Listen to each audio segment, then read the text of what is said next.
got to pump it up, don't you know? Pump it up. You got to pump it up, don't you know? Pump it up. You got to pump it up, don't you know? Pump it up. You got to pump it up, don't you know? Pump it up. You got to pump it up, don't you know? Pump it up. You got to pump it up, don't you know? Pump it up. You got to pump it up, don't you know? Pump it up. You got to pump it up, don't you know? Pump it up. You got to pump it up, don't you know? Pump it up. You got to pump it up, don't you know? Pump it up. You got to pump it up, don't you know? Pump it up. You got to pump it up, don't you know? Pump it up. You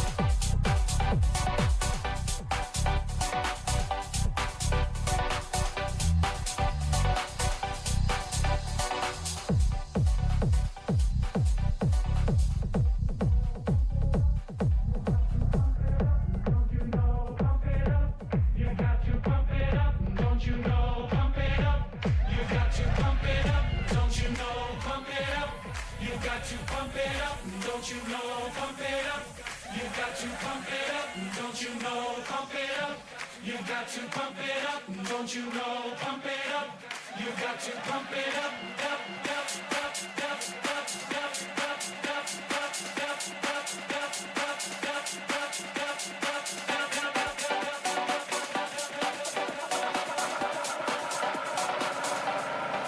up, don't you know? Pump it up.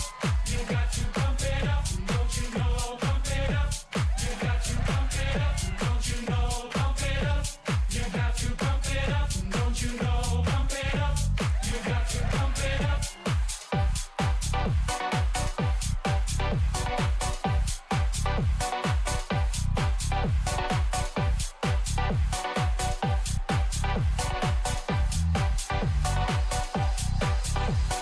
What's going on, my beautiful brothers? How the fuck is everybody doing on this fine, beautiful day? Monday for the American homies, Tuesday for everybody in Australasia. How the hell is everybody doing?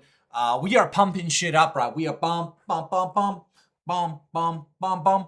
And listen, guys, I want you to type under or over right now. I want under or over right now. Listen, under or over right now. You know the drill. Kiwi fruit.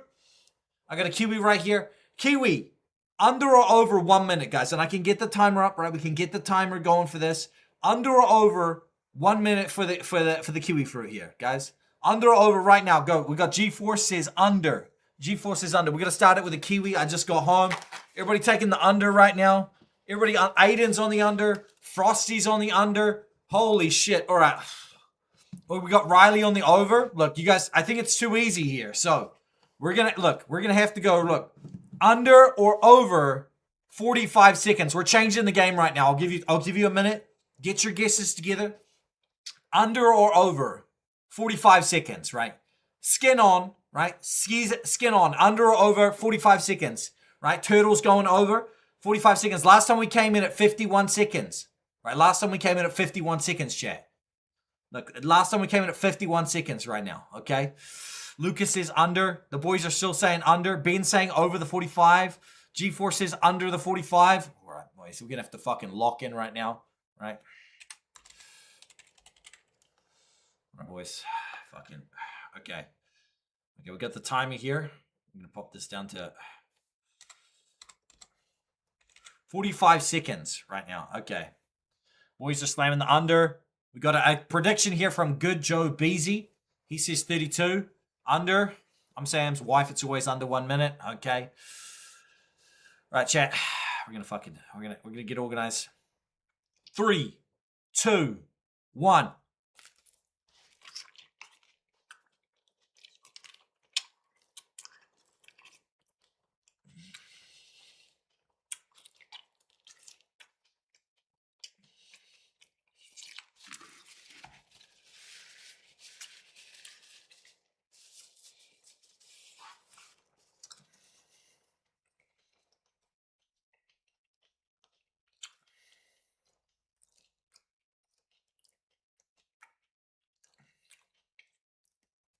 All right, so that was 32 seconds, ladies and gentlemen. That was 32 seconds. 32 seconds, chat. All right. 32 seconds, right. Okay. 32. We're getting better at this, right? We are getting better at this. Acid reflux incoming? Not in this lifetime, brother. Not in this lifetime. My girlfriend might leave me after seeing that. Once she sees what a real man's capable of, it's tough out here. It is. You're hungry, mate. That's impressive. The saddest part is my dog. This homie was like, yo, can I get some kiwi? He was like, bro, where'd that kiwi go? He was excited for it. He's looking around on the desk. He's like, where did it go? He's like, there was a kiwi fruit up here just before, and now it's gone. You know? He's like, where did the kiwi go? There's not even a hint of it left. You know what I mean? So, it's tough out here, brother. It's tough. Chill, Sam, smacking shit, son. First fruit over and under, I've lost. You know, it's tough out here. It is tough, you know. While we all being punished, video, Sam eating fruit is how they tortured U.S. prisoners in Abu Ghraib prison. Todong areas grows the best kiwis in the world. This is actually true. This is true. That gave me ASMR. You're very welcome for that, Riley. I'm going to put my dog out because he's getting agitated at me that I've eaten his kiwi fruit, and now he's sitting here giving me the stink eye. We need a Vegemite Slam soon. We may or may not get a Vegemite Slam in the near future. The dog is upset that there is no kiwi left for him, so I'm going to have to put him outside here in a minute. All right, chat, let's get serious, though. In all seriousness, right? Ringo needs a piss? Yeah, nah, he needs a kiwi fruit. That's what he's actually groaning because I didn't get him a kiwi fruit. Let's start off. We're going to talk about the Dana White's Contender Series here. Okay, and I'm going to be very serious about this, right? We're going to be very on track. Also, guys, right? Also, the thing is that I have retired Pooja Tamar. And I know some of the guys are going to be upset about this, but if you pop in a super chat, you're going to notice that I did actually retire Pooja Tamar. She is no longer eligible. She might actually have a fight coming up soon. So Pooja Tamar has been retired as my super chat voiceover lady. She's been retired. So, you know, we've got a new gentleman working for us now for the foreseeable future. But the real ones that know that she was here, you know, reading out super chats for a very long time. Like, it's very awesome that you guys, you know, took the time to get to know Pooja, but she's gone. So, you know, she's gone at this point. Yeah. So it is what it is. Anshul Jubilee is the new super chat reader. No. We've taken another gentleman. We do have another gentleman. Now, I want to talk about this Dana White's Contender Series card, okay? And I'm going to be 100% transparent with you guys. And I don't want anybody to act like this is a crazy take, okay? I did not watch any tape study for this Dana White's Contender Series. So if you are looking for somebody who did tape study for this Dana White's Contender Series, look again, okay? Now, that doesn't mean that I don't know who is fighting, because for a lot of these gentlemen, I had already seen them fight. So I just want that to be first and foremost. Did I watch these gentlemen fight? No, I did zero preparation for this stream, right? 100% transparency. Not going to bullshit you about that. But I will say this, okay? Last week, I did zero tape study. We went 3 out of 5 on perfect method of victory predictions.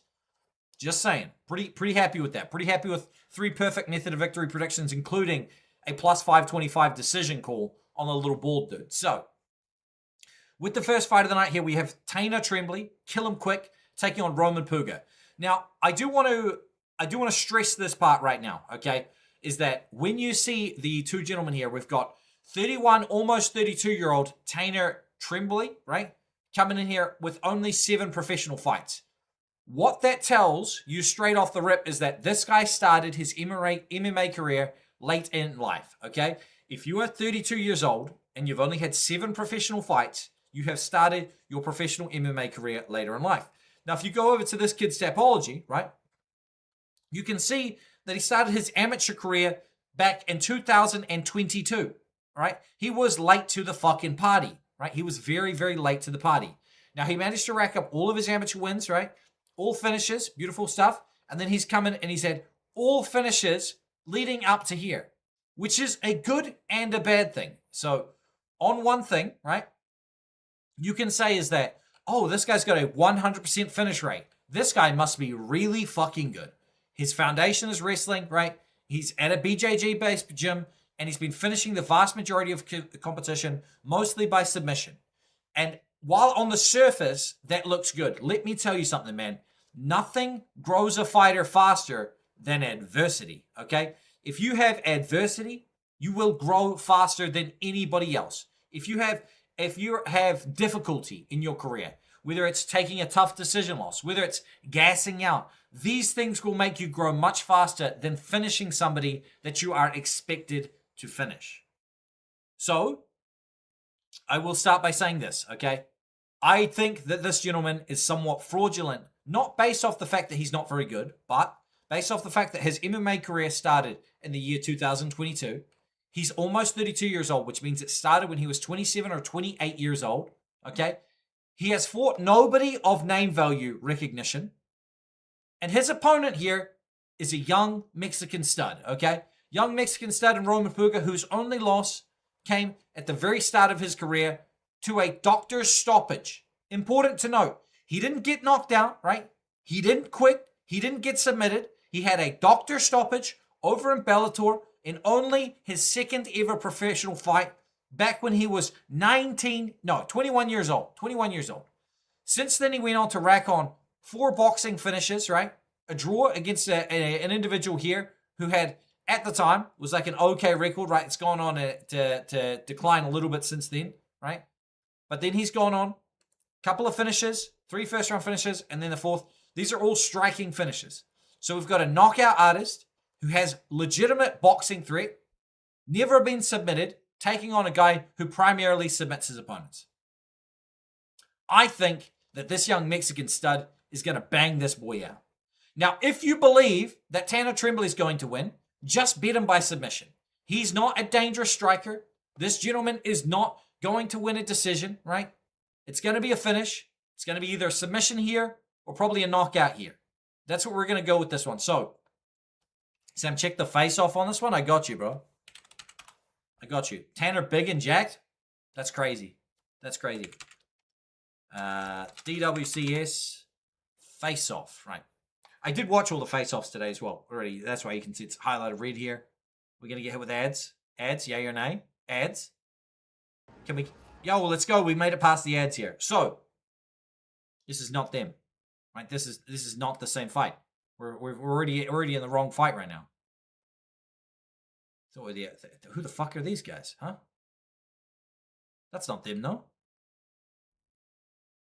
Wait, is this them? Am I tripping right now? Is this Roman Puga? No. No, that's not them. Who the fuck is this guy? For a wrong video? Holy shit, wrong video. I was like, who is this? I was like, what the hell? That's from a year ago. You guys are tripping balls right now. Where are we? I think it was on MMA Junkie. MMA Junkie might have posted it. Fucking MMA Junkie, bro. Where you at? Here we go. Holy shit, bro. I was like, who are these people? Chat, you could see the severe concern in my face right there. All right, there we go. I was like, is this Roman fucking Puga? Bro. All right, look at this, right? So, we're saying this guy looks big and jacked, right? They look equally as jacked. The fuck are you talking about, right? The fuck are we talking about? Look, now, number one, if we're judging purely off of muscle mass, okay, this guy here, front shoulder, okay, front shoulder looking a little bit more bold. The front shoulder, right? But if we're looking at the Mexican here, gut a little bit thicker, right? Little bit more thicker in the gut there. Look at that, okay? Fucking chill out there, right? So, you're saying big and jacked? All right, number one, bigger titties. He's got smaller titties, okay? Bigger titties, smaller titties, right? This guy here, he's not postured up in the same way here. If he popped his shoulder a little back here, his front delt is actually probably equally as large here. Sean Shelby Morgan? Sean Shelby's like, okay, whatever, man. Now, listen, this guy here, slightly taller, right? If you take away the hair, he's probably about here. So probably 2 to 3, 3 green line test. That's not for me, brother. That ain't for me. That's a different homie. That's a different handsome gentleman. Now, you got the young Mexican here, right? Looking at the old grizzly vet, right? I'm feeling this. I'm feeling this Mexican on me. Are there any Mexicans in New Zealand? I'm sure there's a couple floating around. They're definitely not prominent. I'm going with Roman Puga, guy. I'm going with Roman Puga. And I'm going to look on Bet Online here because I'm picking a Roman Puga by knockout. That's what I'm going to go with this one.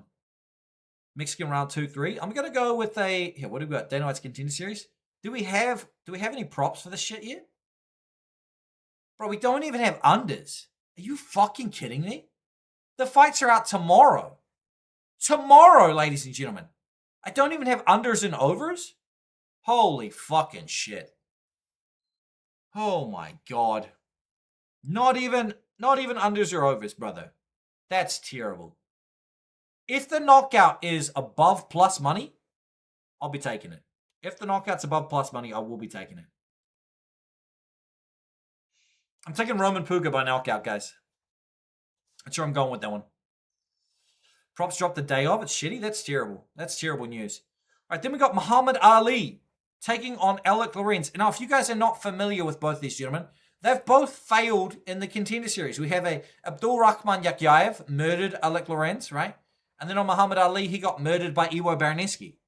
So not really like horrible looks, considering that both of those guys have gone on to have quite the success. Now, I will say this, right? Alec Lorenz, holy fucking 84% are on Ali. That's terrible. All right.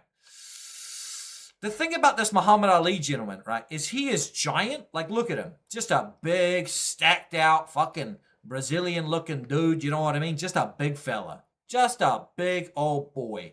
4 finishes and 1 decision. His only decision came against ex-UFC fighter in Jared Gooden. Other than that, he's had prominently round 1 finishes. He's taken on the brother Alec Lorenz, okay? Now, other than fighting Iwo Baraneski, who just mauled this fucking dude, right? Other than that, he's looked good. And I feel like he's going to look good here. Alec Lorenz, the thing about this individual, 7-2 fight record, 6 knockout wins here. You look at the guys that he's knocking out, right? They're just not it. You know what I mean? Like, this guy here, 6-7, 5-6. Does he have any wins over anybody with positive competition? 6-8. We're not looking good so far. 7-5 and 2-2. All right. The guy, look, knocked out by Darian Abbey in 33 seconds. If you guys know this dude, he sucks. Like, he is ass. This guy's cheats, all right? Just terrible. Terrible stuff, really. The thing about Alex Lorenz, man, maybe this guy's okay at best. He's going to be smaller, right? We'll check the face-offs here. He's going to be smaller dramatically. Yeah. I mean, look, fucking, just when you're working with this, brother, you're working with all that, you got this. Look at it. He got the popcorn haircut. You know what I mean? He's got that, looks like the top of one of those tumbleweeds, looks like popcorn or a clump of bees, muscular, This he doesn't even want to get close at the face-off. Sean's like, do you want to step closer? He's like, nah, I'm good, bro. This guy's standing there right in the middle. Yeah. I mean, look at this guy. Fucking, he's checking him out. He's like, holy shit, how come they're letting me fight that guy? You know what I mean? That's just, we're not picking this dude, bro. He looks like a bag of milk, We're not interested. We're not, Muhammad Ali, just off the eye test alone, we're picking him. Juicy bicep vein, Straight down the middle there. What platform can I bet on Dana White's Contender Series in New York City? I would have no fucking idea, to be honest with you, bro. I don't know nothing about nothing in New York. I ain't never been there. I don't know shit about it. I ain't gonna lie to you, all right? I ain't gonna lie to you. That guy's big. We're betting the Mexican, and we're betting the Brazilian so far, right? So far, look, I don't want to sound like I'm anti-white because, look at me. But we're betting against Tanner Tremblay, who's white. We're betting against Alec Lorenz, who's white. And here we have Logan Paxton taking on Christian Perez. Now, I'm going to say this in a very confident manner. I think Christian Perez is the lock of the card. I think this guy is the fucking lock of the card. I think Christian Perez showed against Manuel Sosa, he is the real deal, right? He is absolutely the real deal. And while you see 10-1 and 14-2, look, Christian Perez is far more skilled, far more skilled. Bad day to be Caucasian. Nobody should be minus 350 on Dana White on the Contender Series.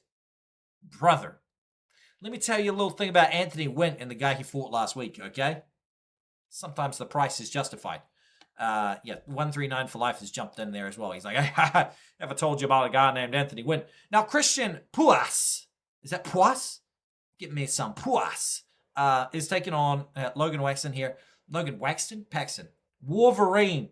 Oh my God, his nickname is Wolverine. Now, if you don't want to just take my word at it, right, let's compare their Tapology resumes. You can see this young prospect here from the Goat Shed, right? 14-2 here. Is the Goat Shed Dominic Cruz's? All right. No, we got Asim Zaidi.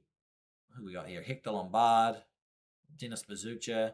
I swear they'd just be throwing names out there. Alberto Montes. A few other people here. Any other homies I recognize? Jacob Diaz. Some other fucking people. Anyway. Not the gym I was thinking of. All right, so Christian Perez, right? The thing about Christian Perez, if you want to go down here, you see, lost to Manuel Souza, right? And this was a fight where he was winning and gassed out. You know? He was fighting my boy Manuel Souza, gassed out in there. Other than that, right, only loss was back in 2021, which is 5 years removed, against this young dude here, young, bullish wrestler who's up at lightweight there, you know, and he hadn't really filled out into his man frame at the time.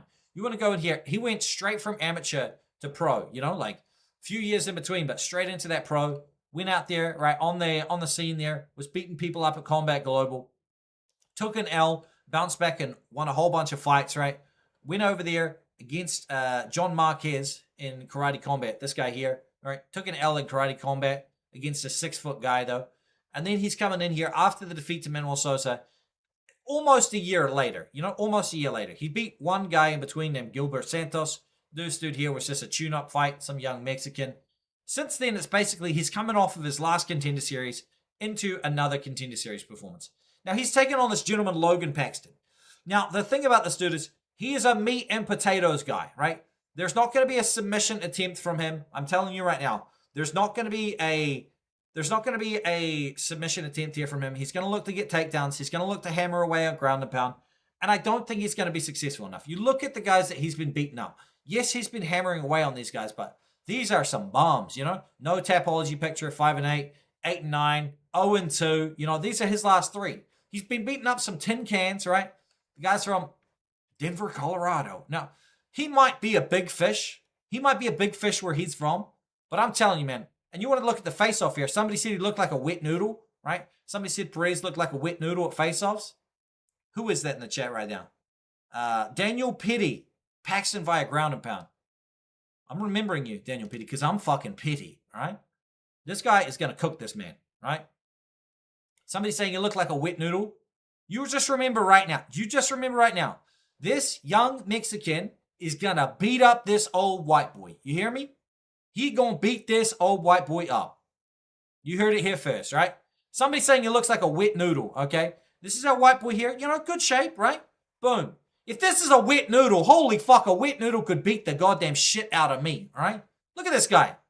Wet noodle? What kind of noodles are you eating? Look at this. What in the wet noodle? What? Jesus. Wet noodle? Brother, what? You know? He's going to smash that unk to pieces. You got to smash him. You got to smash this guy. I'm going to take Christian Perez to win by submission. That's what I'm going to take. Perez by sub. I think he makes it look easy. Then we have Douglas Rodrigues, Blade, taking on the Terminator. Guys, we got Blade versus the Terminator before we got GTA 6. Fucking terrible.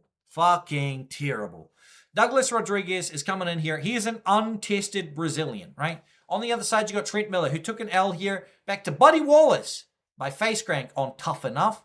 Went out there, got a couple of wins, made his way onto the Contender Series to get butchered by Ryan Gandra. He's since picked up another win, and then he's been put back on the Contender Series. Did he pick Tremblay or Puga? I picked Puga.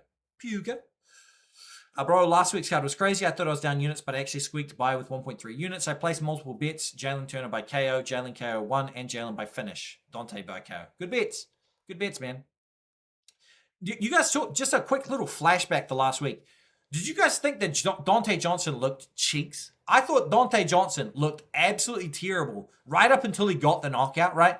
And obviously he floored Eric McConaughey, so everything I'm going to say out the window. And my prediction was either Dante Johnson round 1 KO or Eric McConaughey takes over. And I think if it went to 45 minutes later, 45 seconds later in that fight, I think McConaughey was about to take over. I really do. I really think that he was about to take over there. Douglas Rodrigues taking on Trent Miller. I thought Trent Miller looked pretty cheeks, right? I thought Trent Miller looked pretty cheeks last time he was out on the Contender Series. And I haven't watched this guy fight, but I'm going to take him at face value, right? Dude is big. He's jacked. He's Brazilian. He's a killer. Only loss back in 2018, so almost 8 years removed. Not highly active, right? You know, you can see there's only a couple of fights per year here, but I'm going to take him at face value here and just say that the dude is pretty good. 27 years old, in the prime of his life here. Size advantage here against Miller. Fucking washboard abs. I'm taking this homie, you know? And it's just off face value, right? That's all it is. Went 5 for 5 last week, BetSam. Check it out on Winning Ticket on Discord, brother. Good for you, Petty. Send it to me. DM it to me, brother. DM it to me. Always happy for the homies to win. Always happy. Then we have the main event. Holy shit, we got here quick. Okay. Namo Fazil versus Kike Brito. All right. Now, Kike Brito, it's not a flawless resume. All right. Kike Brito's out here in Octagon having tough fights against people. He took an L to Oban Elliott. He took an L back in the day to Mateusz Rombicki, right? He took an L to Pavel Gordiev and Piotr Nitz, right? These gentlemen here, 24-7 record, 14-3, not bums, right? The European circuit is a dangerous circuit to be in here. Took a loss to a Moldovan fighter here as well, you know? These are not bums. These are difficult opponents. Especially you look at this, Jolton Ludwig, right? This guy here was on a fucking absolute tremendous streak, right, back in the day. Now, obviously, he's taken L's throughout, but this guy here is, Jolton Ludwig is a legit fighter. This is an absolute legit fighter. 41-11 record. The dude has been around the block. You know, he's been over there in that European circuit for a long time. Then he comes out here, you know, he gets a round 3 finish here against Ronald here. Paradisa. Now, Ronald Paradisa, this young gentleman here was on a couple of win streak over here in Octagon. Obviously took an L over there to Los Sankita. But the thing about Kike Brito, man, is Kike Brito is, he's battle tested, right? Kike Brito is battle fucking tested. He's taken some losses up and down, right? And he's taking on this guy here, right? This fucking dude, Namo Fazil, he just done pissed me off at the weigh-ins, man. I don't even know how to really describe it, but this dude has been can crushing, okay? This dude has been can crushing. This is a much weaker circuit that he's been on. Much weaker circuit. Just take me at my word on that, okay? Let's have a look at the face-offs here. Now, you can see here, he tried. This is a intimidation attempt here from Fazil, okay? He is trying to mog Brito here. And Brito ain't having shit of it, right?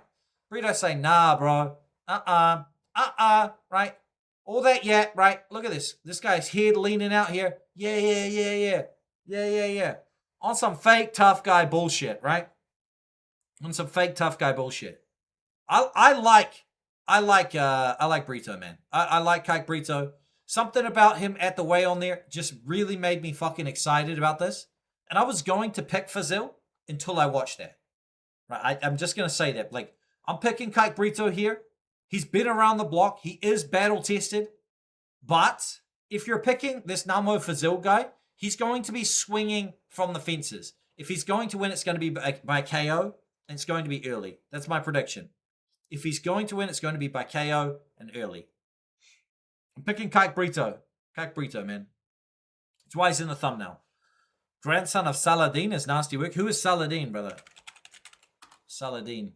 This guy here, the former Sultan of Egypt? I mean, this guy died thousands of years ago. He died back in 1100. It can't possibly be him, you know? Anywho, that's going to be my Dana White's Contender Series predictions. What I'm going to do right now is I'll type them out and I'll post them. Listen, UFC wants Fazil, Hurts MVP. I don't think that really necessarily indicates anything. If Brito wins, what are you thinking? Knockout. Knockout. What I'm going to do is I'm going to type these out here so that you guys that are watching get them. Give us rounds. They don't have round lines out right now. So, for example, if I had round lines to work with, I'd work with it. All right, we're going to go DWCS predictions. I'll post them in the chat right now. Kike Brito. All right. We got Douglas Rodrigues.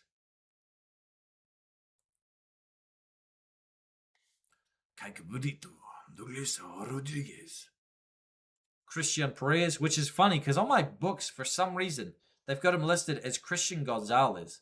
But he was Christian Perez last time on the Contender Series. He's Christian Perez this time round, so I don't know why they would have changed that. Mohammed.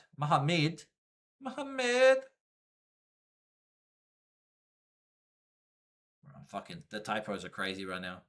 Ali. And then lucky last, we got Roman Puga. Right, there we go, boys. There's my Dana White's Contender Series predictions. Pinned them. You guys can all see that. It's nice calling it without seeing the odds. Go with your gut. Yeah. I love you, bro. I love you too, man. Is Muhammad Ali plus Douglas Rodrigues hitting? Maybe. We'll find out tomorrow, man. We will. We'll find out tomorrow. All right, now let's have a little look-see at this weekend's UFC, okay? Let's have a little look-see at this weekend's UFC. And I'm not going to go too much in depth with each fight because I'm just going to go for the props. And what I'll do is I'll write down the props as we go here so that you guys can get a pinned comment with them. So anybody that misses out, you guys will get a pinned comment that'll have them all.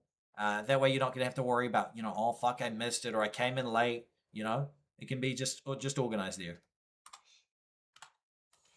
Now, if you guys remember last week, people actually approached me and they asked me to build a 3-leg parlay for this week without, ahead of time. So people asked me to build a 3-leg parlay for this week ahead of time, before last week had even really gone down. And that 3-leg parlay that I did pick was Lehean Douglas, Mason Jones, and Reinier de Ridder. And that parlay at the time when I placed it was plus 136. So if you guys are still looking for a 3-leg parlay given out for free, those are the 3 that I'm running with there. We got Sacramento props. All right, we'll do them organized. That's live, yeah. 3-leg parlay, but 8 likes on the streams. Come on, guys, do better. Listen, by the way, guys, and this is not bait for a super chat. It's definitely bait for a super chat. We did change the voice for the super chat. Whoever drops the first super chat will be the first to identify the new super chat voice. It is no longer Pooja Tamar. She's been moved away. I think she's in camp. She's for a fight. She was shifted from her.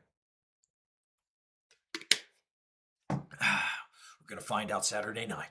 Do you have a neck beard? I have a hairy chest that springs up to my neck.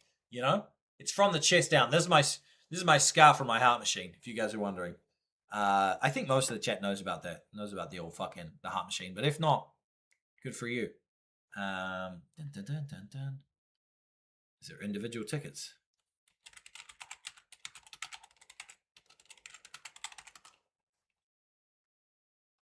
All right, brother. Bro, shave that shit. It looks disgusting. My wife doesn't care about it. So I don't care about it. Like, legitimately. Like, I'm a married man, dog, I don't care about it, It's hair that I grow. I don't give a fuck, You're not going to offend me. Now, first fight of the night we have is Chanel Dyer. Chanel Dyer taking on Elise Reed. Now, I don't know what props we have yet. So if there's not enough props on here, then, it is what it is. We can only do unders and overs if that's what we've been given. Oh, we got props, ladies and gentlemen. I swear on my mama, this is the first time I'm looking at this, and I'm already liking what I'm seeing, okay? I am already loving what I'm seeing. I'm loving what I'm seeing, right? First of all, we're just straight in here, right? Chanel Dyer by KO, okay? Let's keep it nice and simple. By KO, that's a little plus 115 action, Let's not get too cute with it. Just boom, little Chanel Dyer by KO. You know, just take a little one of those. Chanel Dyer's the better striker. We've seen Elise Reed finished up in the past. You know, it could happen again here. It could absolutely happen again. Chanel Dyer by KO plus 115. I like it. You know, I'm down with that. You know, if you wanted to get spicy with it, you could take it a little bit different, but I'm going to take that. Plus 115, I'm okay with it, you know?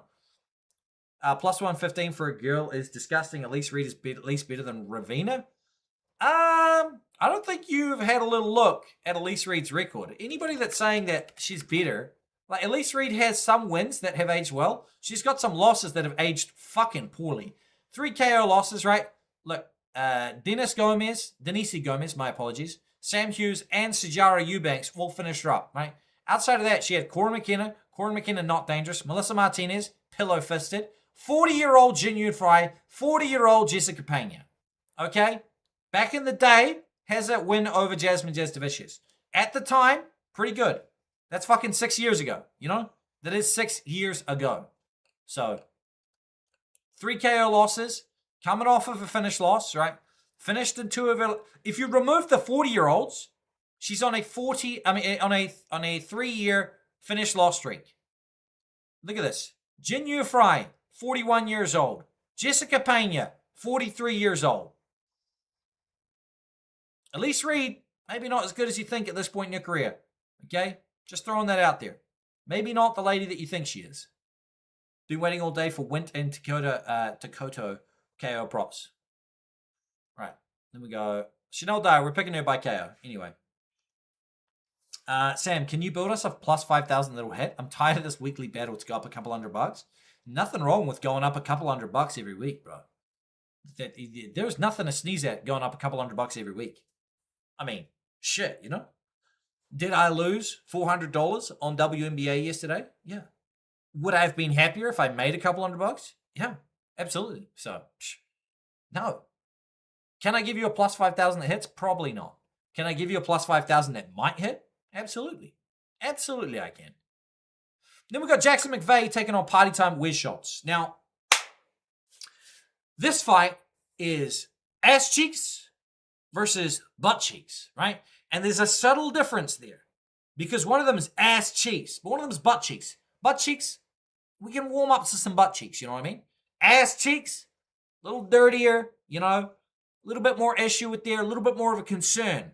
So, Wiz Schultz here. Now, one thing to note that is important here that you guys may or may not realize, this is a rematch. If you did not know, back in the day, right, back in my day, we had Wiz Schultz going out there and winning by submission against Jackson McVeigh.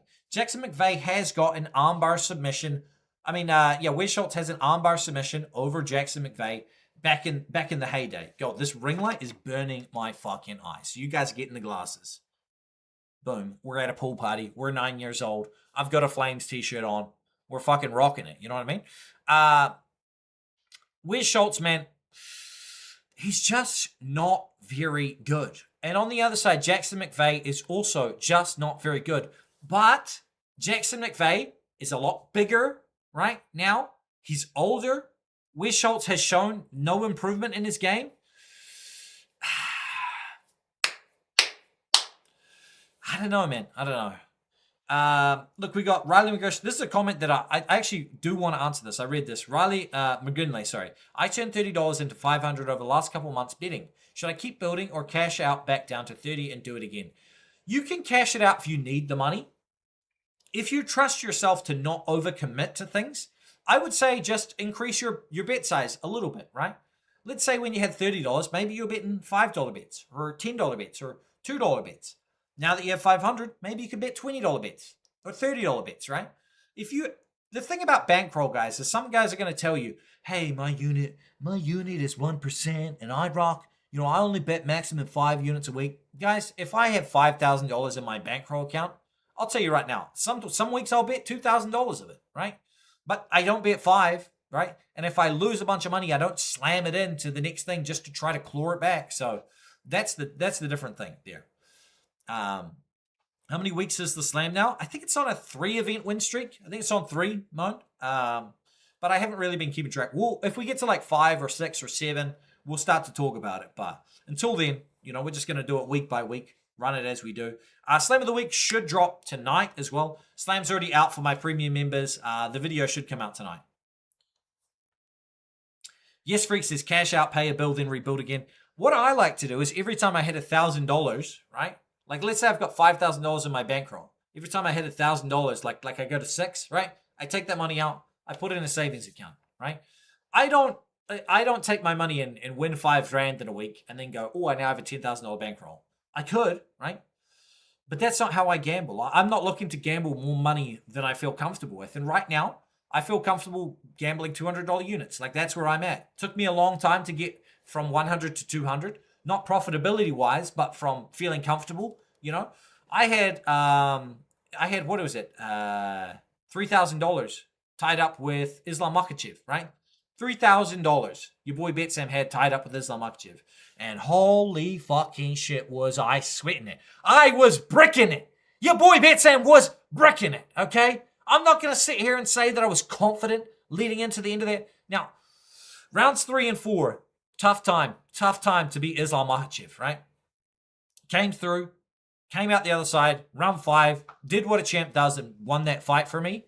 But that was a sweat, And if I had $6,000 on there, I might have fucking lost some here. I might have pulled some here out. So bankroll management is key.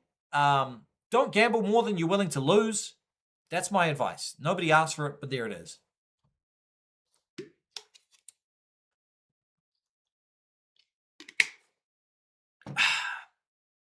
All right. What do we got here? Let's move on to this one here. We got Jackson McVeigh and Wes Schultz.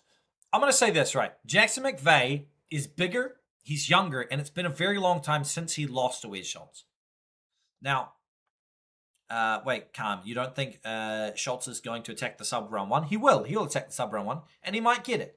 If you go back in time here, he lost in his amateur career to Wes Schultz in 41 seconds by armbar, right?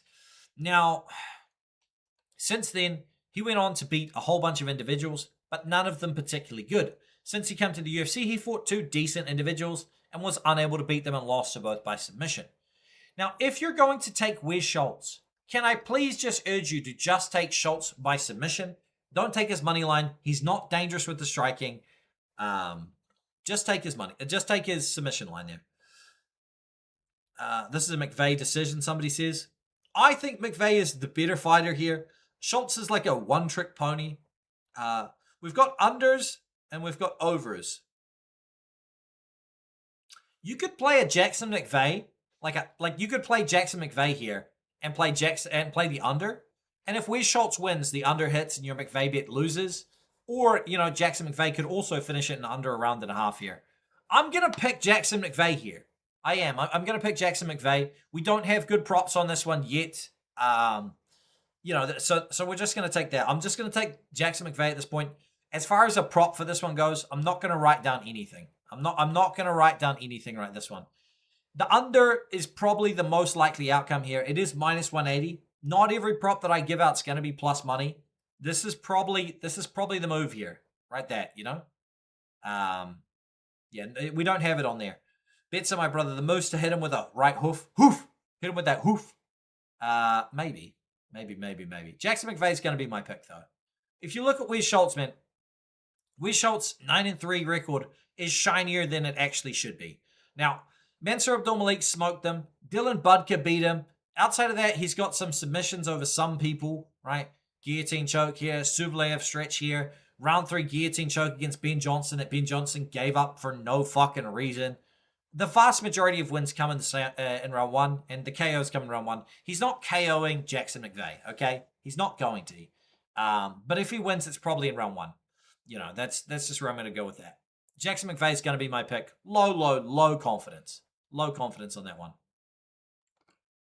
Then we've got Gage Young taking on Stan Dorsenvale. Stan Dorsenvale has never experienced never experienced adversity, right? You see here, you look into this guy's amateur career here, wins all through his amateur career, all finishes, wins all throughout his main career, only one decision here against Cedric Katamwa, this guy here from the Democratic Republic of Congo, right?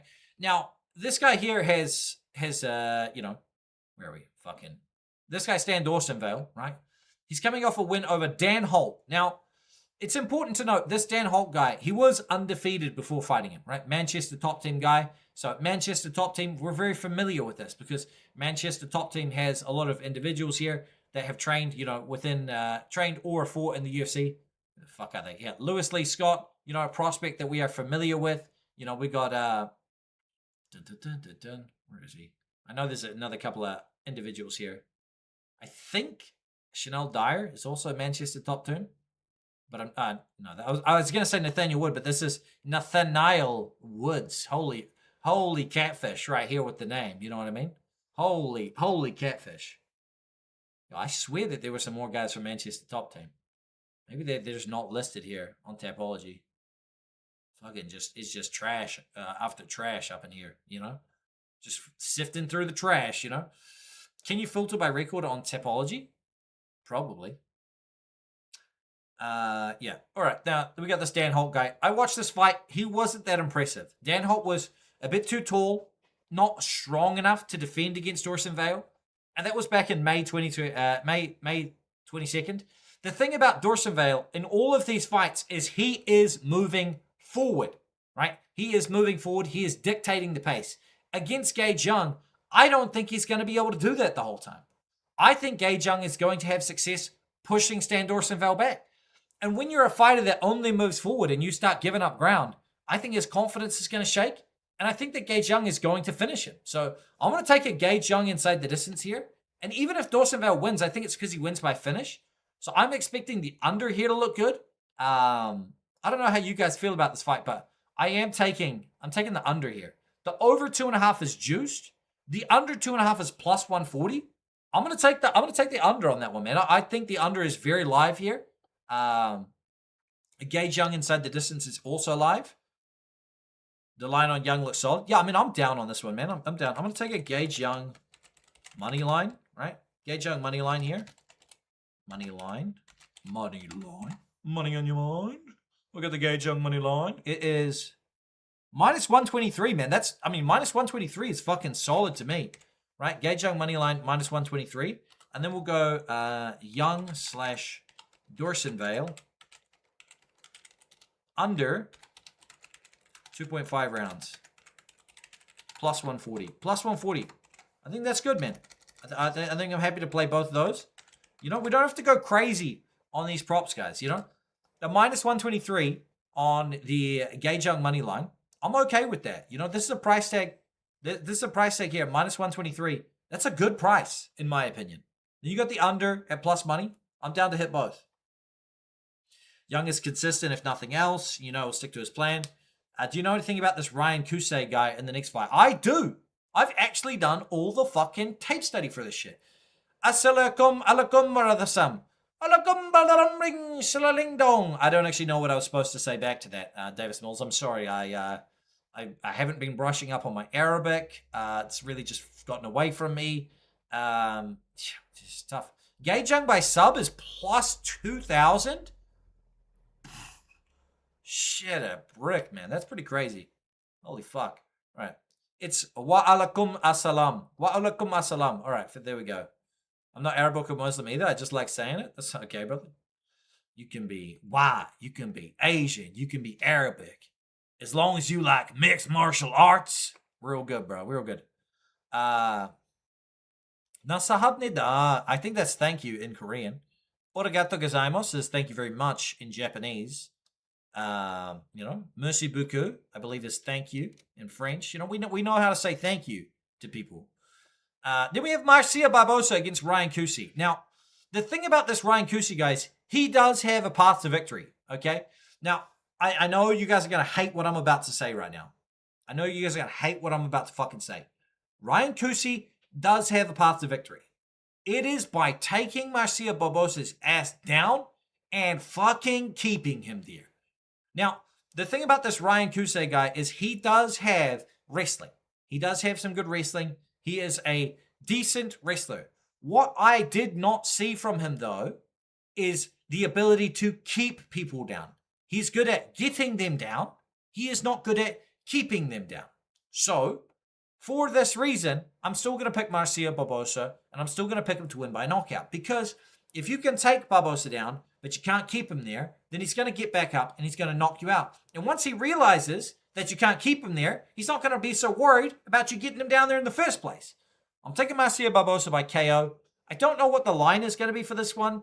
I'm going to say it's probably going to be like $1.40. Like $1.40, like minus 250 for the KO. That's going to be my prediction. Jesus, I'm fucking sliding this shit around like crazy. Where are we? The Barbosa KO, I'm going to say it's... Oh my God, it's minus 600. That's disgusting. That is disgusting. Holy fuck. People tell me it's gross that I eat oranges with the skin on them. No. Betting Marcia Barbosa by KO at minus 600, that's disgusting. This is disgusting. Now, we don't have method and round props right now, but that is disgusting. The over 1.5 is at plus 245. The under 1.5 is at minus 300. Criminal betting odds. I tell you right now, guys, and I'm going to be 100% transparent with you, right? I don't know the odds for it, but my sports book will have fights to start round 2 at probably 3-1 odds, and I will be betting it, okay? Now, I'm not going to bet a lot on it. I'm going to be sitting in this chair come fight night, right? I'm going to be sitting in this chair come fight night, probably live, probably watching the fights with you boys. I'm going to bet the round 2 to start, and every time Marcia Barbosa throws a strike, I'm going to be, oh, keep moving. Just like I was, I bet round 2 to start and my boy Edson Barbosa to win by finish, right? I bet round 2 to start and I bet Barbosa to win by finish.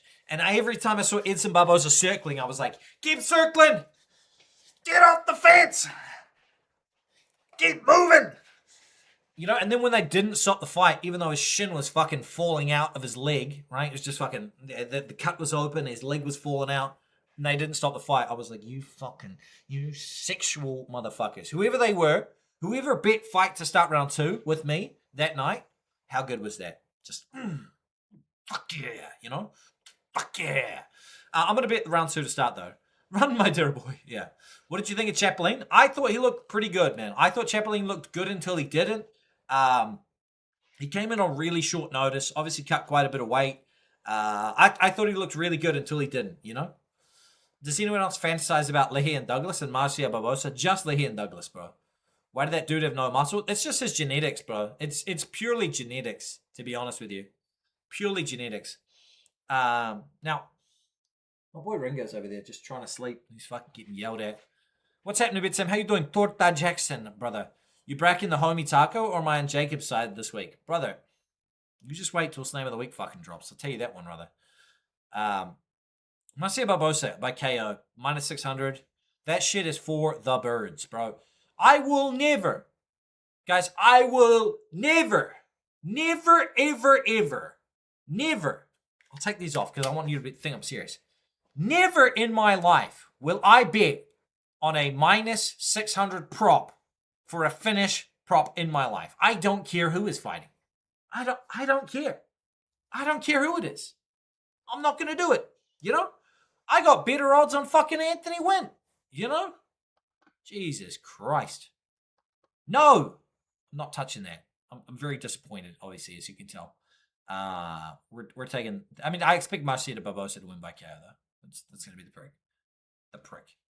We have Nasrat Hackpress taking on Chris Taco Padilla. I have a hot take of this fight. I'm going to go on a generational rant right now. I'm going to go on a generational rant there. Nasrat Hackpress, a UFC veteran. Now, the thing about Nasrat Haqparast, man, he's been around the block, okay? People might think Nasrat Haqparast, only 31 years old, young guy, still hip with the kids. Wrong.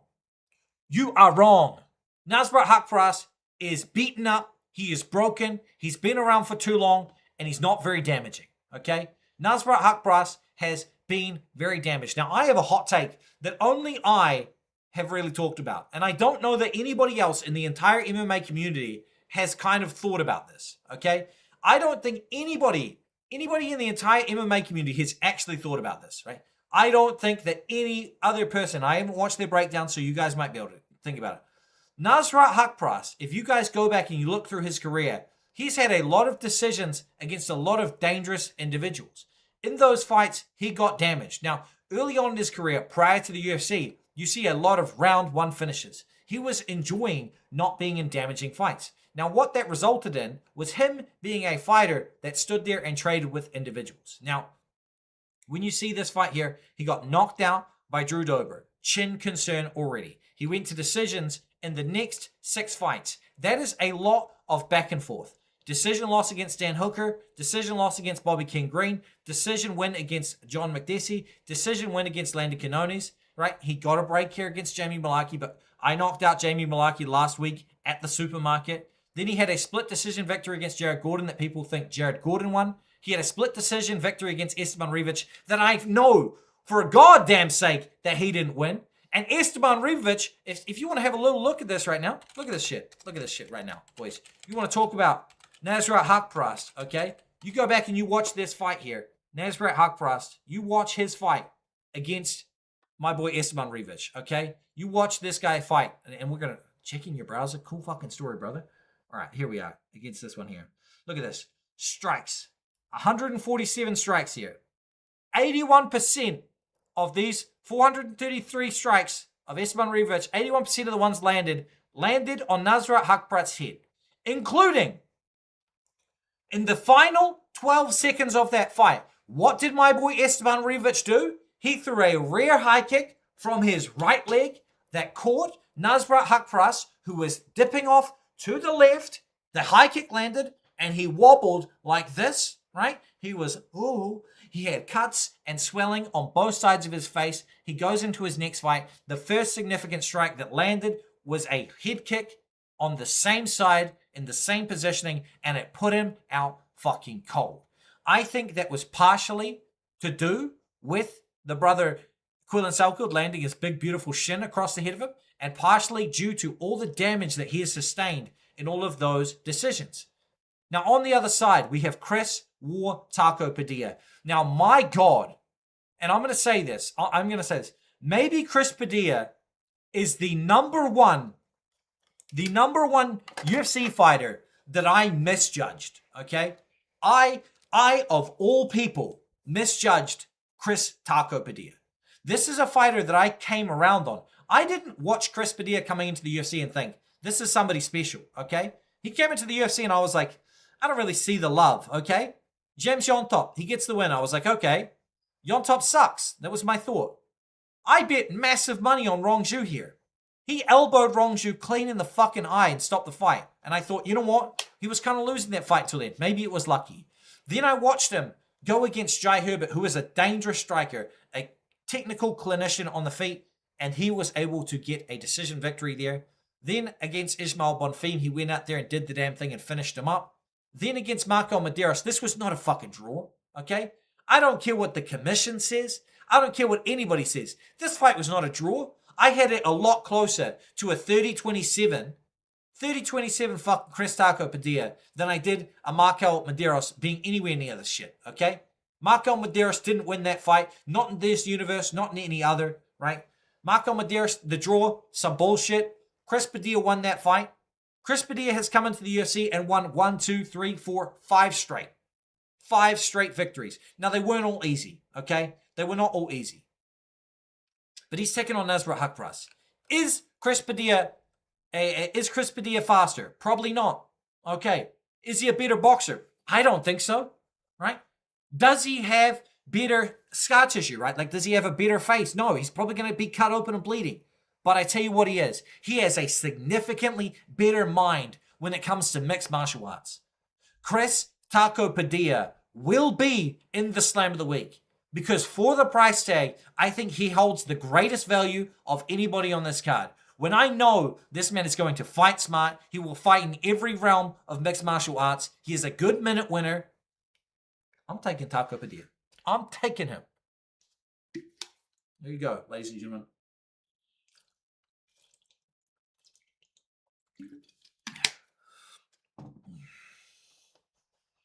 Sam had eye implants? These are not his eyes?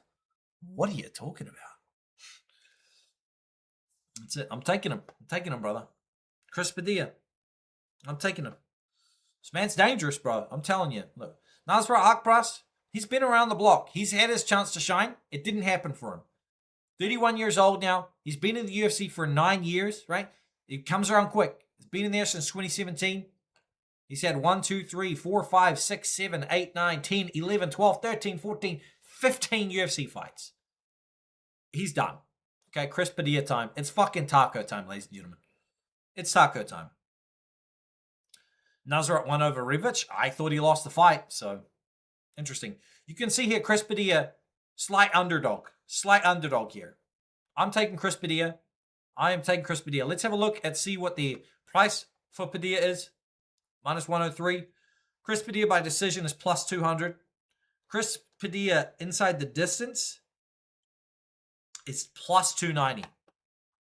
Plus 290 for Padilla inside the distance. I'm writing that shit down. We're going with that. Chris Padilla by KO or sub. Plus 290. I'm down. I'm down like Charlie Brown on that, bro. I'm down to lay some money on that. I'm down, bro. Just hopped on. Are we riding with G-Money, Gage Young? G-Money! Yes, we are, brother. We are riding with G-Money. I don't know why I did that, but, we're just going to try and move on. I'm going to hope that nobody clipped it, nobody shipped it, We can all just move on with our lives here. Give me Chris Taco Padilla to rack up another victory. This time against Nasrat Hakbras. Shamil Demil Gaziev takes on none other than Kennedy Nzechukwu. Now, I'm going to say this, right? And this is another hot take off the rip here. Shamil Gaziev is fat, okay? He is fat. He has been beat up in both of his last fights badly. That's my rant. I'm picking Kennedy Nzechukwu, right? Kennedy Nzechukwu is younger. He has less miles on the clock. He is less damaged. He lives a healthier lifestyle. I'm going to take Kennedy Nzechukwu, right? Kennedy Nzechukwu is not my favorite fighter, right? He is not even my second favorite fighter. If I gave you a list of 156 fighters, I don't think Kennedy Nzechukwu makes the fucking cut, okay? I don't like this dude. Don't got love for him. I'm not going to go out there and hang out and send him a nice message on Instagram, right? I'm not going to go out there and shoot him a message and say, hey, I'd love to get a shout out after this. No, but I am going to bet on him, right? I am going to bet on him. I got him at plus 120 underdog odds. The odds right now, he's sitting at plus 115. Pretty much the same price tag here. I'm taking Kennedy, right? This guy is fat. Shamil Gaziev is incredibly fat, right? Really fat. If you're betting Shamil Gaziev, just take the under, okay? If you're betting Shamil, just take the under. He is not beating Kennedy Nzechukwu if this fight goes over 7.5 minutes. Because he's probably just going to want to quit if it goes over 7.5 minutes. I've even got a more hot take, right? You see this loss against Brando Pericic. This was a fun and entertaining scrap. Brando Pericic could have knocked Shamil Gaziev out without taking almost any damage, but he chose to exchange. Brando Pericic was there for the brawl. That was not the game plan. Brando was faster. Brando was more dangerous. Brando was skilled basically everywhere more than Shamil Gaziev, and he just stayed for the scrap. Shamil Gaziev got banged out, took probably a career amount of damage in his last fight, which was only 3 months ago. I'm taking Kennedy Nzechukwu. Shamil Gaziev knows his career's fucking toast at this point. He's just cashing his last check and he's going to fuck off back to Bahrain or wherever he came from. The dude only beat Dontel Mays and fucking Thomas Peterson. Like, get out of here. Trash. Shamil Gaziev was supposed to be this big, giant heavyweight that was dangerous and all the rest of it. We got him at the tail end of his career. He's fat. He's a blob. He sucks. I'm picking Kennedy Nzechukwu. As far as a prop goes, I don't know. Not too interested. If you want to bet Gaziev, go with the under. If you're with me and you're betting Kennedy Nzechukwu, take the money line.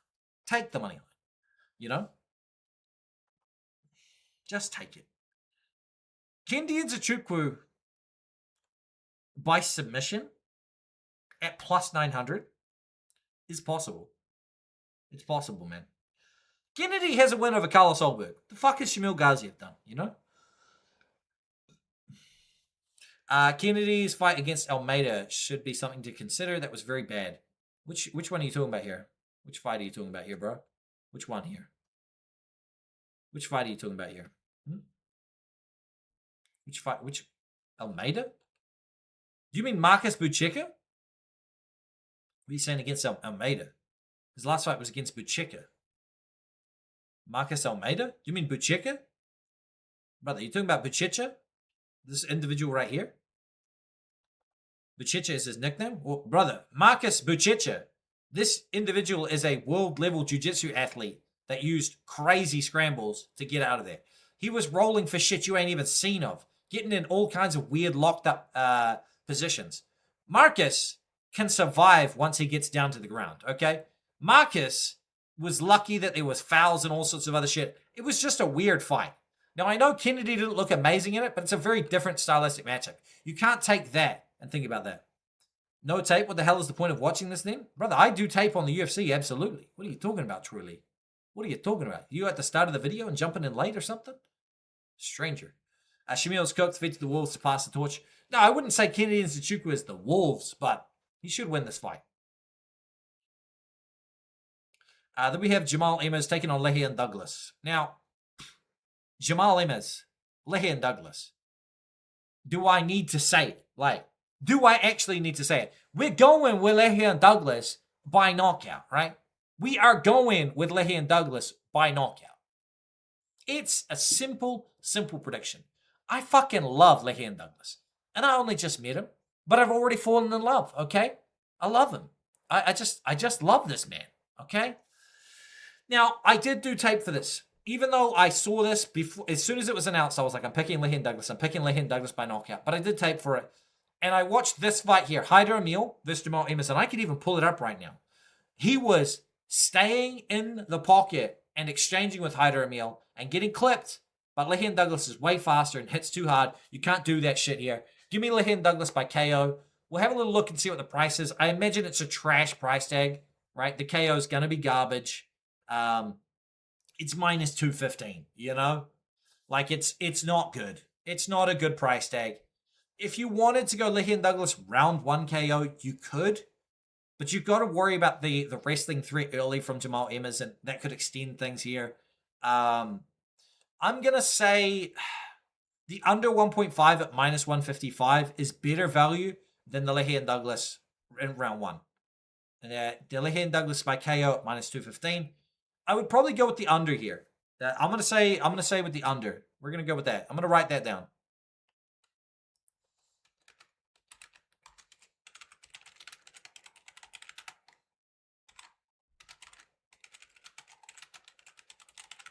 Now, if you wanted to parlay Lehian Douglas and the under, I'm completely down with that.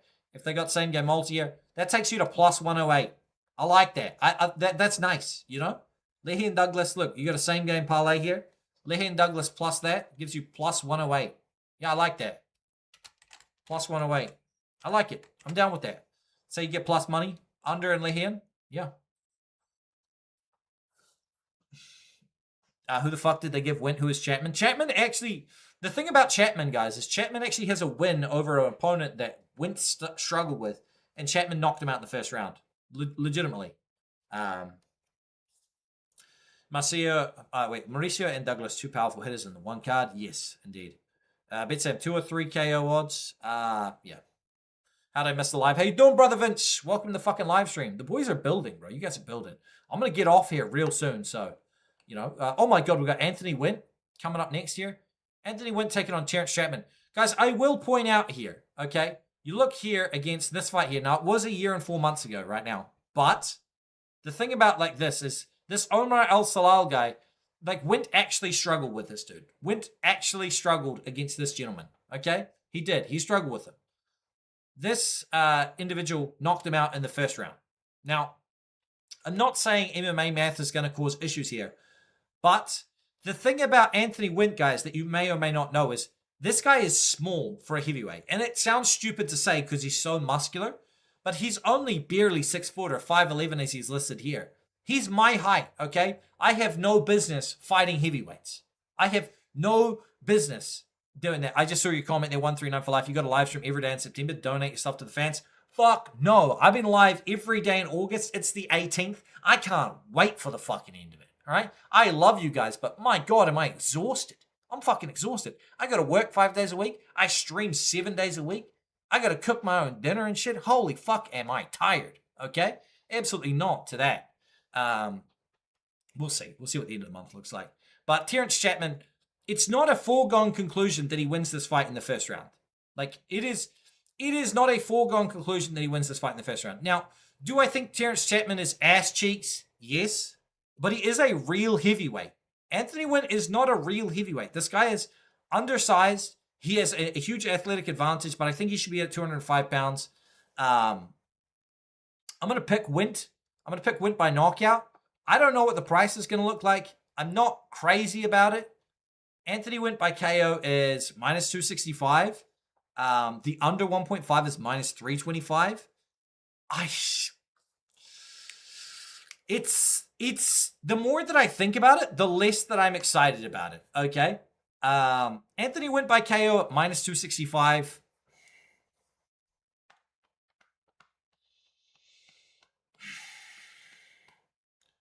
If we go an under and KO, you can't parlay this. Yeah, okay. What about a minus 228 and the under?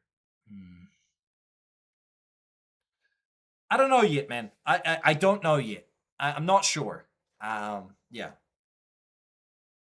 I think he's going to run through him, says Moan. Yeah, maybe. Like, maybe. I'm not sure. Yeah.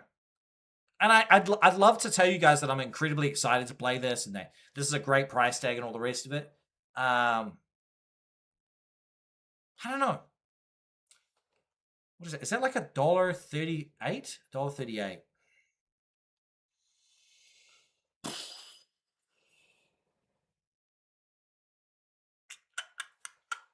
I'm thinking on it, guys. I'm sitting on it. I'm thinking on it.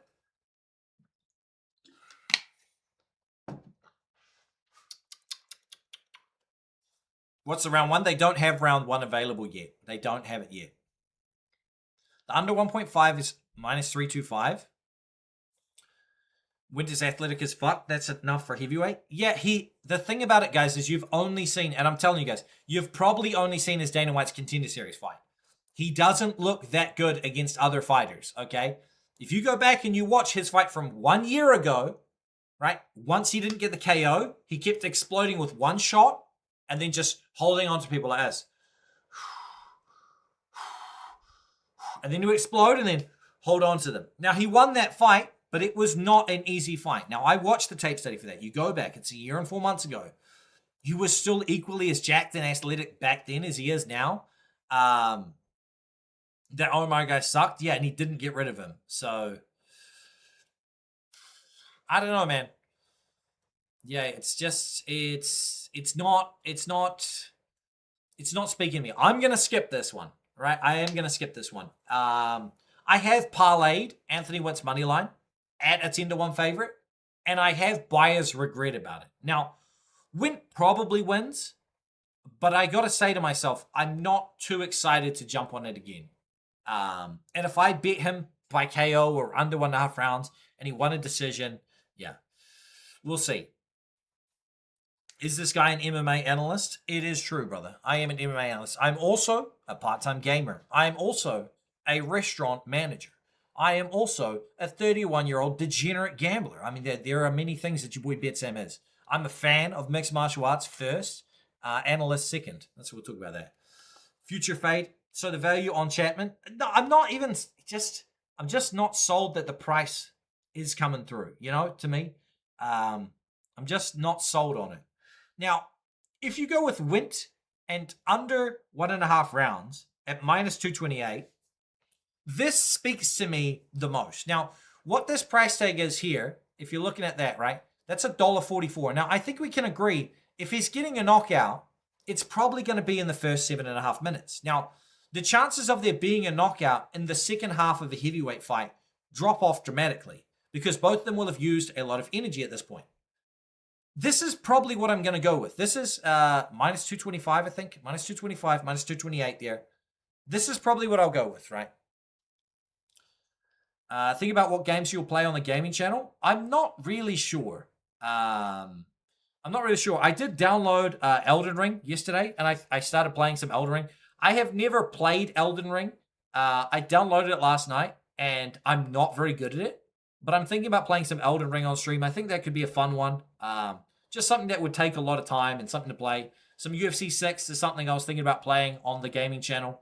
GTA 6 when it comes out, doing a little bit of role playing, stuff like that. But this is what I'm gonna play with, right? This is what I'm gonna play with. We're gonna go with Wint plus under 1.5 rounds. This is not a crazy price tag. Okay, minus 228. I don't love it, but I think it's decent. Okay. Rant, mini rants, brother. Yes, Freak. Mini.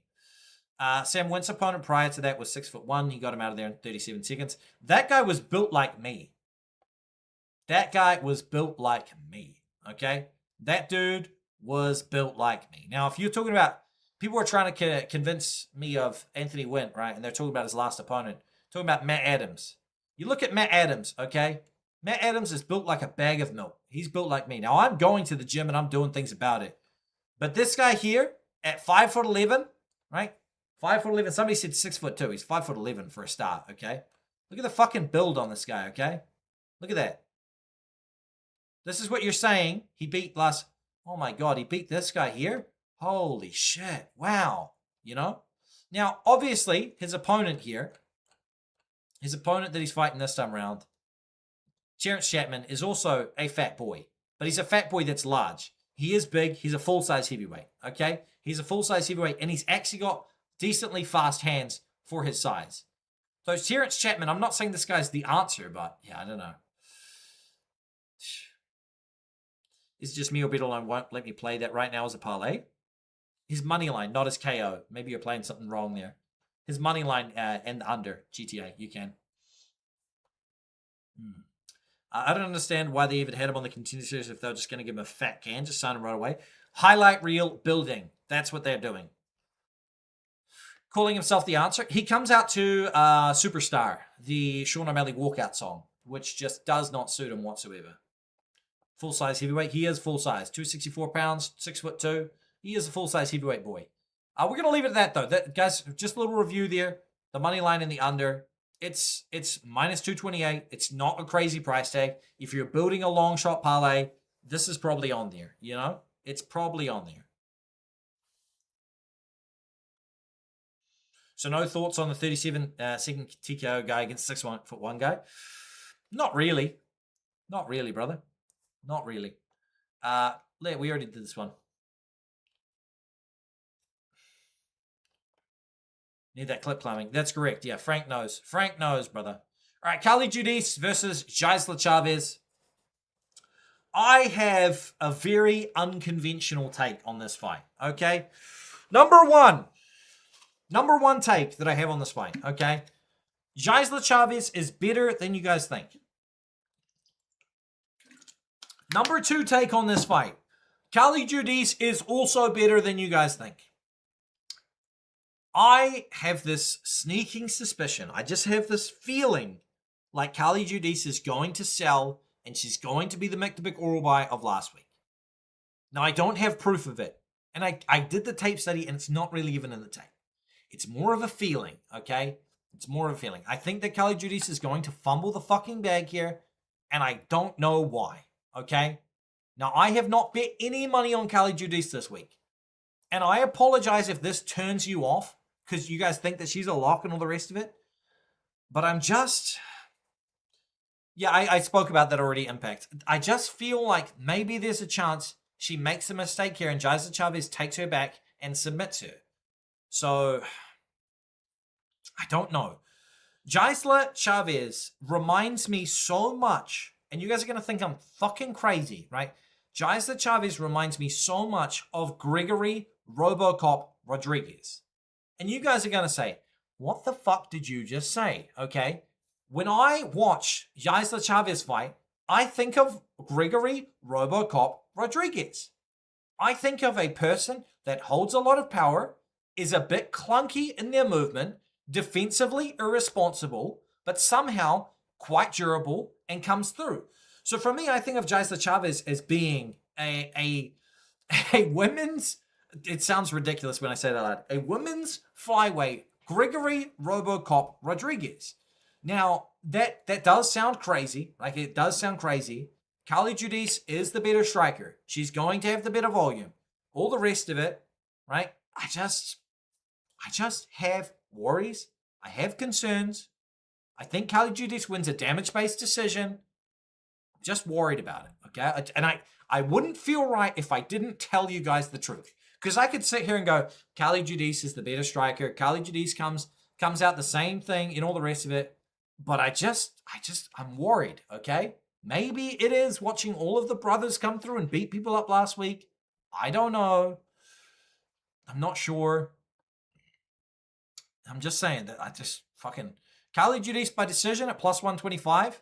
That's cool with me. I'm down with that, you know? I'm down to play at Carly Judice by decision at plus 125. She's won the vast majority of her UFC fights by decision. She only KO'd a very short fighter. We've seen Jaisla Chavez be incredibly tough. Yeah. You know what? We'll write that down. But I just had to tell you guys. I had to let it out.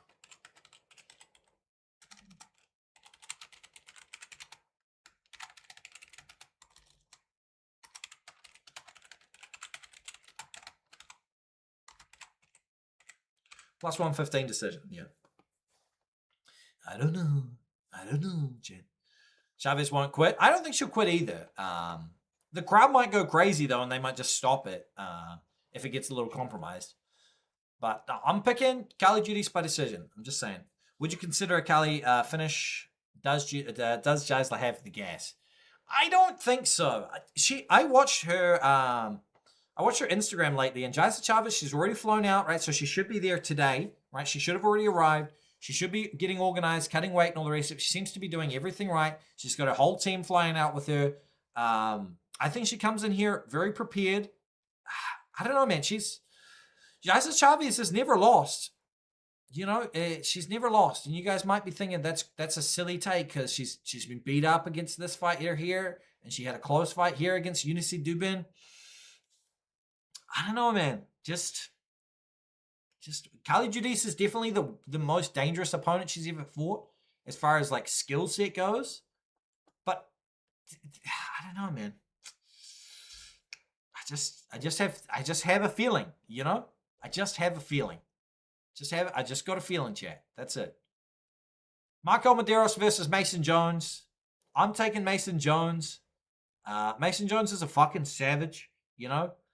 Mason Jones is going to get over Marco Medeiros at some point.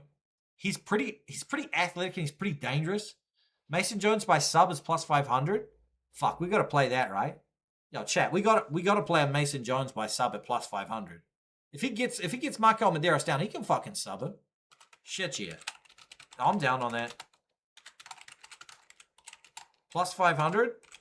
Hell yeah. Hell yeah, I'm down with that. Marco Medeiros is tricky as fuck. I mean, he snuck his way into a draw in a fight that he clearly lost, so he is sneaky on that frontier. I'm thinking that Mason Jones by sub at plus 500, man. Marco Medeiros is a rangy striker primarily. You know, obviously he's a full mixed martial artist, but I'm feeling it. Man. I'm feeling that Mason Jones. What about a Mason Jones just inside the distance? Plus 190? I don't know, man. Mason Jones money line, I'm going to sweat out if he's young. I mean, you know, we'll see, bro. I think Mason Jones is a savage. He's a savage. We saw that 4 months ago against Axel Sola. Went to fucking war, you know. He's got a little bit of a reach advantage here. He should be able to out-tough anything that Marco Medeiros throws his way. Yeah. Jones wins, hoping, you know. Rainier de Ritter taking on Roman Dolidze. Roman Dolidze is trash at this point, guys. Roman Dolidze is trash. Like, he used to be okay, right? Beat Kevin Holland by injury. Beat the ghost of Anthony Smith. Beat Marvin Vettori. Since then, trash. Just, I don't know, man. Just trash at this point, you know? Just trash. Like, Rainier de Ritter lost to Brendan Allen. Lost to Caio Bahalio. Two of the best fighters at 185-pound division.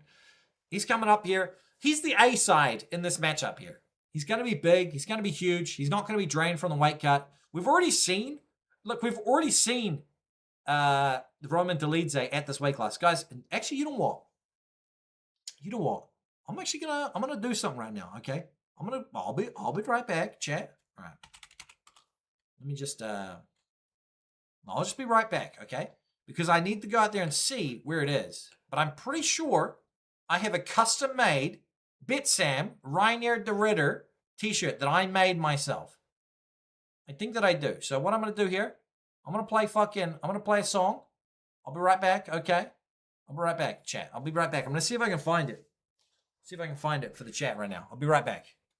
Just give me 2 seconds, okay, chat? You got to pump it up, don't you know? Pump it up. You got to pump it up, don't you know? Pump it up. You got to pump it up, don't you know? Pump it up. You got to pump it up, don't you know? Pump it up. You got to pump it up, don't you know? Pump it up. You got to pump it up, don't you know? Pump it up. You got to pump it up, don't you know? Pump it up. You got to pump it up, don't you know? Pump it up. You got to pump it up, don't you know? Pump it up.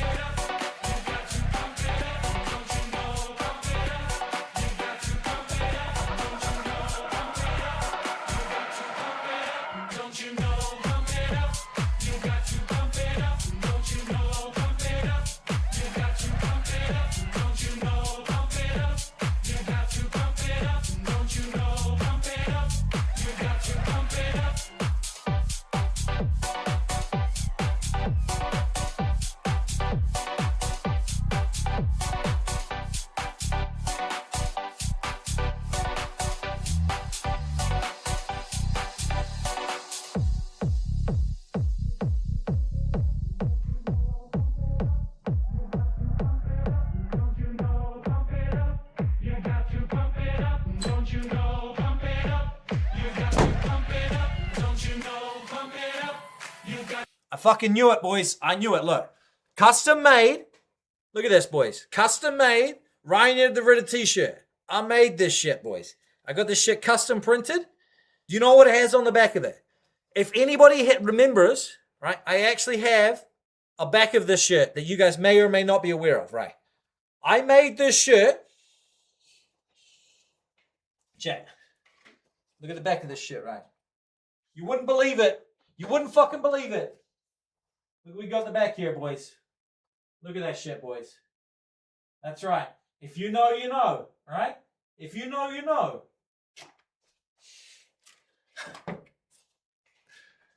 That's the big JT lines there, the freckled salamander on the back.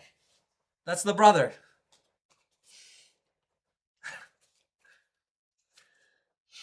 That's the brother there. Lock of the week, boys. That's what it is.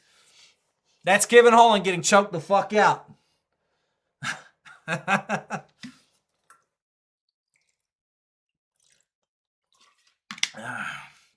We run the shit. Anyway, Reinier de Ridder smokes Roman Dolidze. I think don't get cute, right? Don't get cute with it. Just take Reinier de Ridder because Roman Dolidze is going to bomb away. Reinier de Ridder is going to duck under and grab a hold of him. I don't know. I think Roman Dolidze is just done at this point. He's going to get aggressive, and as soon as it stops going his way, it's gonna be a terrible there. You just laughed at your own joke. I do that all the fucking time. All the time. All the time. I think Reinier de Ridder wins this. Honestly, honest to God, I'm not too interested in the props. I haven't really looked at them. Do we got a de Ridder in here? Fucking RDR. Let's check it out here. Over is juice. The under is there. Reinier de Ridder by submission is plus 255. I don't know, man.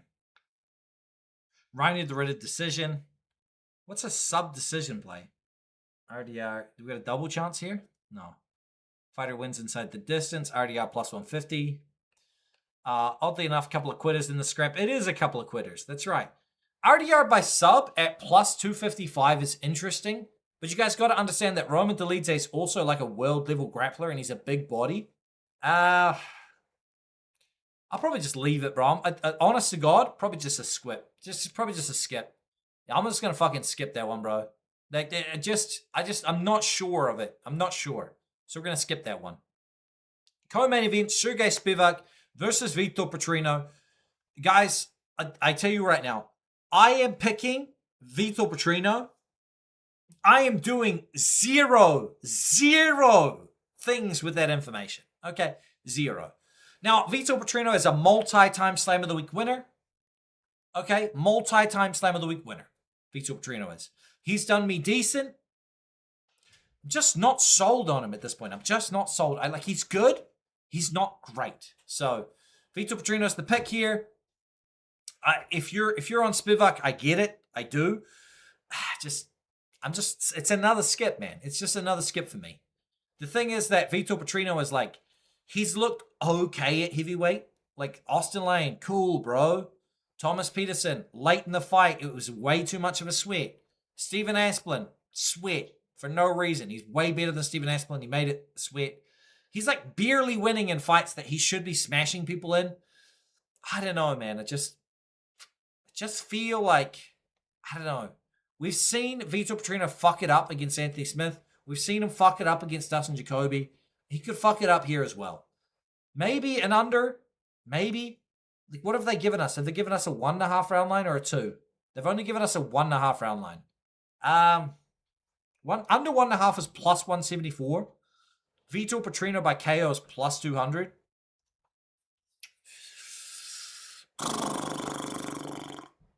I'm gonna go with the under. I said I was gonna skip it. He's won his last 3. It's about time he fucked it up. I mean, I hear you, Sheamus. I do. I get it, right? I get it. What about a Vitor Petrino round 1? Round 1. Fight! He's just so athletic. And Sergey Spivak he looked good against Ante D'Elia, but that's it, man. It's a skip. It's a skip for me. It's a skip, boys. We don't have to beat every fight. Now, this one here, Gregory Robocop Rodrigues in the main event here, taking on Anthony Fluffy Hernandez. My opinion of this fight is if you can same-game multi this, right, you bet Gregory Robocop Rodrigues money line to start the fight, and then you do a same-game parlay with Anthony Fluffy Hernandez to get 1 takedown and round 2 to start. You should get that up. That should bring you up, right? A Gregory Rodrigues, you could just pop it on the money line, and then you should get the Anthony Hernandez plus 1 takedown in round 1, plus the things like that. I think if he doesn't take Gregory Rodrigues down in round 1, he's probably going to get smashed. If he tries to just strike with Gregory Rodrigues, I think he's going to get smashed. Because the thing about Robocop is he just knocked out Bruno Ferreira without even thinking about it. He knocked him out and was like, I didn't realize that was going to knock him out. He accidentally knocked this man out. He didn't even mean to do it, okay? Didn't even mean to do it, and he knocked him out. Now, against Roman Kopylov, he won that decision where Roman Kopylov tried to turn into a grappler against him. Jack Hermanson obviously smoked that boy there. He was bleeding in that fight, but he was smashing Jared Cannonier until he wasn't. I don't know, man. He's old, right? He's old. He's almost 35 years old. He's Brazilian, so he's probably actually 42. Anthony Hernandez, I don't know, man. I don't know. RDR money line plus G-Rod / Hernandez under 4.5. I just watched Hot Dog Water Takes from MMA Experts where they have this idea Fluffy Hernandez is a Dagestani wrestler who can keep Robocop down into deep waters. I mean, it's definitely possible. It's definitely possible that he could outwork Gregory Robocop Rodrigues. The thing is about Robocop is you look at the fights that Anthony Hernandez has had, other than against, you could argue maybe Roman Dolidze, but it's the ghost of him. There's no true, really dangerous submission threats that he fought in these fights. But yeah. Chitty to the body type shit, What's a Robocop? Here, let's have a look here. What are the lines here? I wonder if I've got this on my sportsbook now. Let's have a look. Because I'm just about going to have to end the stream, boys. It's just about that time for me. Yeah, let's have a look here. UFC. Oh my God, I've got lines for UFC 333 already? What the hell? No, I don't have props for it yet. But in the main event here, last one, Gregory Robocop Rodrigues taking on Fluffy Hernandez. The under 3.5 is minus 200. Fluffy Hernandez by submission is plus 350. Gregory Robocop Rodrigues by KO is plus 180. Submission is plus 1200. The inside the distance for Gregory Rodrigues is plus 160. I mean, I feel like you're better off playing that than you are playing his money line, right? So it's a little bit better. I mean, what about, can we do these? What do we get here? Under 3.5 plus that. 252. I mean, that's plus 252. And what's that? Plus 147. I think if he wins, it's under 3.5 rounds, That's decent, Plus 252. If you're on the Gregory Rodrigues side, plus 252 there, yeah, that's decent, That is decent. Plus 252 there. The under 3.5 rounds. I don't expect him to get a finish late there. Under 3.5 plus RDR money line. No, that fight's only a 3-round fight. Yeah. Guys, look, if I was going to go with anything, I'd probably run that. That's plus 252. That's 3.5 times money for RoboCop to win inside the distance under 4 rounds. I'm not an Anthony Hernandez guy, and I never have been. Man. I don't know. We'll see what we can cook later on. But yeah. Anyway, guys, thank you all for watching, man. I appreciate you all. It's been a fun little stream here. Yeah, I don't know, man. Thank you very much for watching the stream. Thank you, guys. I hope the Dana White's Contender Series picks work in your favor. Sam, you need to add a 10-second delay for when you end, by the way. It always cuts off early. Okay, I'll do that, man. I will do that. The thing is, guys, is that I have been live every single day this month. That's 18 days in. And it's been fun. It's been hard, but it's been fun. Not every day is going to be as long as other streams. Not every day do I have as much energy. But if you guys want to access my premium bets, you want to support the channel, you can sign up to the link in the description of this video. Code BetSam gets you 10% off. Yeah, thank you all for watching. I love you guys. I won't be live for Dana White's Contender Series tomorrow because I will be working. Yeah, I'll see you tomorrow for the live stream. And the day after, me and Adam will be live for the Combat Kiwi Parlay. Take it easy.